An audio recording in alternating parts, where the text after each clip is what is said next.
तो चलिए आज एक ऐसी कहानी की परतों को खोलते हैं जो रोंगटे खड़े कर देती है।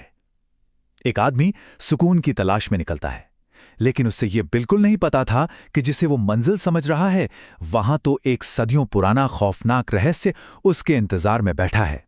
तो शुरू करते हैं।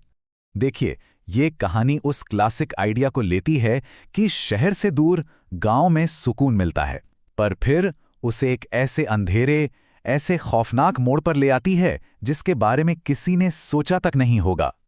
तो सबसे पहले मिलते हैं हमारे प्रोटैगनिस्ट समीर से, और सबसे बड़ा सवाल यही है कि आखिर वो अपने पुरखों के गांव रतनपुर वापस आया ही क्यों?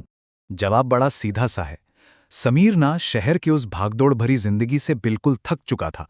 वो बस थोड़ी शांति, थोड़ा सुकून चाहता था, और यही चीज आगे आने वाले उस तूफान से पहले की शांति जैसा माहौल बना देती है।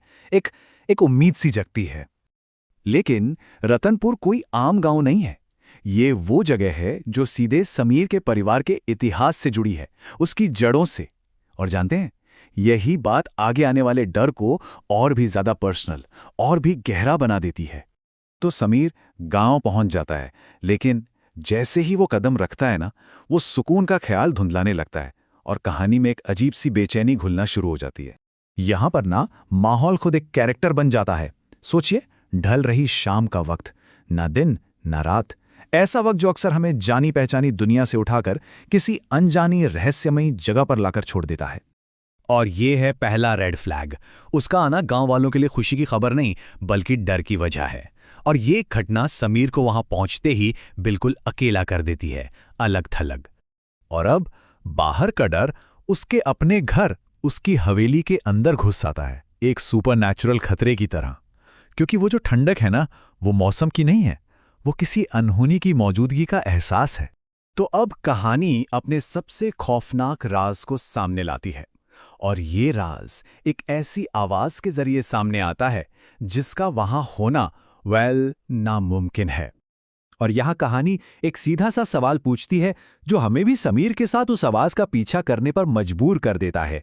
रहस्य और गहरा हो जाता है, क्योंकि आवाज का सोर्स एक बंद कुआं है, एक ऐसा कुआं जिसे पत्थरों से सील कर दिया गया है।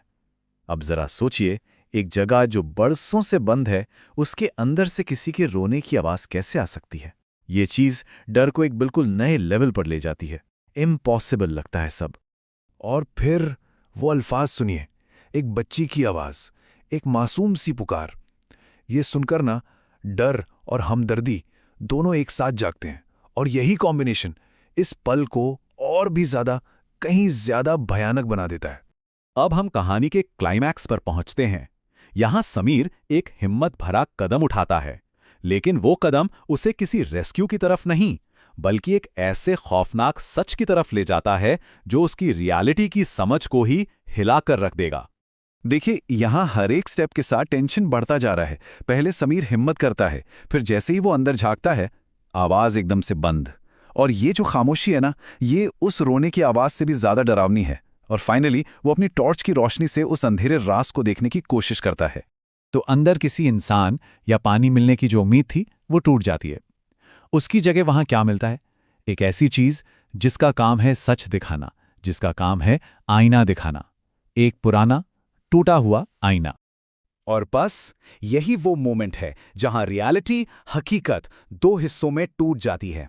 जो समीर अपनी आंखों से देख रहा है और जो आईना दिखा रहा है, वो दो बिल्कुल अलग, एकदम खौफनाक सच हैं। एक सच उसके सामने है और दूसरा उस आईने के अंदर कैद है।